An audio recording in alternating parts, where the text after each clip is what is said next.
Сайн байцгаана уу? Чадан цагийн мэн сайтаас бэлтгэн хүргэж байгаа Premiere-ийн цуврал хичээлийн шинэ дугаар эхлэхэд бэлэн боллоо. Өнөөдрийн хичээлээр хамгийн чухал зүйл болох бид нар оруулж ирсэн монтажн дээр keyframe ашиглаад хэрхэн хөдөлгөөнд оруулах вэ гэдгийг та бүхэндээ зааж өгөхөөр шийдлээ. Тэгээд ингийн тулд бид нарт keyframe гэдэг зүйлийн тухай ойлголт байх хэрэгтэй. Оруулсан зураг, дүрс, текст бүх зүйл маань өөрийн гэсэн хөдөлгөөнд орох боломжтой байгаа. Тэгээд ингийн тулд бид нар нэгдүгээрт тухайн дүрсээ идэвхжүүлэхэд энэ effect control зэс маань гарч ирнэ. Effect control зэс маань ерөнхийдөө бидний хамгийн чухал зэс гэж ойлгож байна. Ягаад гэхээр бид нар энэ дээр одоо тухайн зурагныхаа, тухайн дүрснийхаа одоо том жижиг хөдөлгөөнийг ерөнхийдөө эндээс удирдна. Эффектийг хийсэн эффектээ бас effect control дотроос удирдна гэсэн үг байгаа. Тэгэхээр эндээс бид нар юуг ойлгох хэрэгтэй вэ гэхээр энэ цагны зурагтай энэ цаг бид нар магадгүй ингээд текстийг хөдөлгөж болно. Ямар ч энэ одоо цагийг идэвхжүүлээгүй байхдаа одоо жишээ нь байршлын тодорхой болгоод ингээд ийш тийш нь хөдөлгөж болно. За жишээ нь энэ болгоо position гэдэг болохоор энэ хажуу тишээ, хоёр тишээгээ болно. Энд болохоор дэшээ доошоо ингээд ийм хөдөлгөөнийг ашиглаж хийж болно. Энэ scale гэсэн хэсэг дээр болохоор дүрсийг одоо тухайн объектыг одоо томруулах, жижигрүүлэх ерөнхий хэмжээ байгаа. Rotation дээр бид нар нэг харж байгаа. Rotation бол ингээд тэнхилгийнхэн дагуу энэ гол тэнхлэг байна. Энийг магадгүй тавьчих. За тэгээд rotation янгол энэ гол тэнхилгийн дагуу тухайн текст, фото юу гэдэг энэ дээр хөдөлгөхийг хүсэж байгаа зүйлийг маань ингэж хөдөлгөж өгд юм аа. За дараа өөр энэ anchor point бол энэ саяны юм байна. Энд хөдөлж байгааг энэ тоог анзаараарай. Энэ anchor point энэ тоог одоо өөрчлөхөд эднэр эргэж जैन тийм.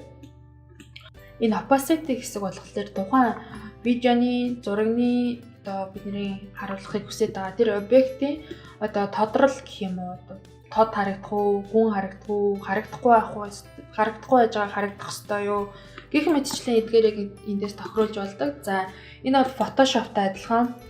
За бид нар энд ингээд тохиргоогоор энд өөрчилсөн тохиргоогоор тухайн текст, зураг, график маань өөрчлөгдөх байгаа. За энийг бид нар магадгүй буруу хийсэн бол энэ артлын нэг юм сум шиг юмнуудыг дарчхад эргээд яг анхны хэвлэлбэртээ орох байгаа. За эсвэл саяных бол бүх тохиргоог нь ингээд хэвийг хэмжээнд нь оруулчлаа. Жишээ нь зөвхөн би position-ыг одоо буцааж хэмжээнд нь оруулъя гэж бодож ивэл энэ яг ард талд нь ингээд дараад иж болно гэсэн үг байгаа. За ингээд эхний ерөнхий ойлголтыг бол ойлгоцсон. За ингээд текстийг бид нар өөрсдийнхөө хүссэн хэмжээгээр ингээд график өгөөд энэ effect control-ороо янзлаа. Энэ keyframe-ыг бид нар хоёр үндсэн аргаар ашиглаж болно. Нэгдүгээрх нь болохоор энэ effect control-ороо бид нар янзлж болно. Хоёрдугаарх нь болохоор бид нар энэ mouse дүрсэн дээр байгаа энэ зураасаар бид нар тухайн дүрсийг одоо opacity-г ингээд тодорхой болгоод эсвэл ингээд нэмж хасаад гих мэтчлэнгээр ингээд янзлах боломжтой байгаа. За эхний ээлжинд энэ keyframe-ыг хэдийгээр ингээд хөдөлгсөн ч бид нар энэ дээр хөдөлгөөнд зүгээр л байршлыг өөрчилснөөс биш яг энэ хөдөлгөөнийг бол оруулж чадахгүй байгаа. Тэгэхин тулд энэ хөдөлгөөнийг оруулахын тулд эхлээ биднэрт энэ цаг байгааз энэ цаг шиг энэ нэг хөрг юмн дээр дараад эхлэлийн цагийг бид нэр тавьж өгнө. За жишээ нь ингээд дараагийн энэ хүртэл явахын тулд энэ би түрүүн тайлбарласан хажуу тийш явдаг руу за англиэр за дараагийн дээр нь дэше явъя. За энэ хэсгийг ингээд явууллаа. За дараагийн хэсгээр хажуу тийш явуулъя. За эхний keyframe тавьсан байхад дараагийн keyframe-ууд бол автоматар тавигдаж явцдаг. За ингээд дараагийнх дээр нь энэ чинь доошлох хэрэгтэй тийм. За ингээд буцаад байрандаа ирье. За одоо энэ хэсгийг хэдүүлээ тоглуулж үзье.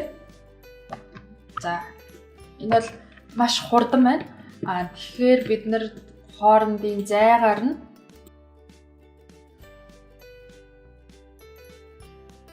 Энэ keyframe-ийн хоорондын зайгаар нь тухайн одоо текст хурдан явж гин үү, удаан явах уу гэдгийг тодорхойлох байгаа. За ингээд харцгаая. Түрүү маш хурдан мессеж гэлцээд алгуулсан. За одоо жишээ нь ингүүл яаж гин. За гэх мэтчлэн энэ keyframe-ээр бид нэр яаж текстийг яаж ч өөрчилж болно. За магадгүй энэ дундаас яг энэ хэсгээсээ бид нэр текстийн маань одоо уусаад алга болж болно. Тэхийн тулд бид нэр opacity-гаа төвчүүлнэ. Opacity-гийн keyframe энд байж байна. За энэ opacity-г 0 болгоч. За байхгүй.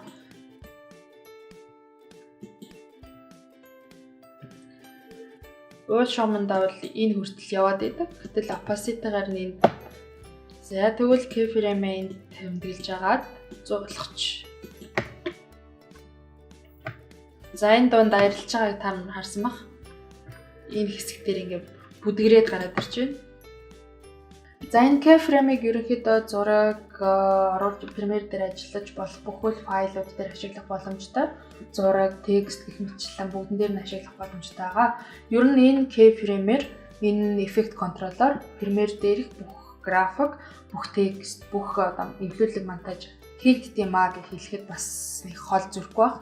За тэгээ өнөөдрийн хичээл энд хүрээд өндөрлж байна. Дараагийн дугаараараа бүгдээрээ бас илүү сонирхолтой хичээлийг үзэх болно. За тэгээд мөн бидний видеог бас үзээрэй, subscribe дараарай.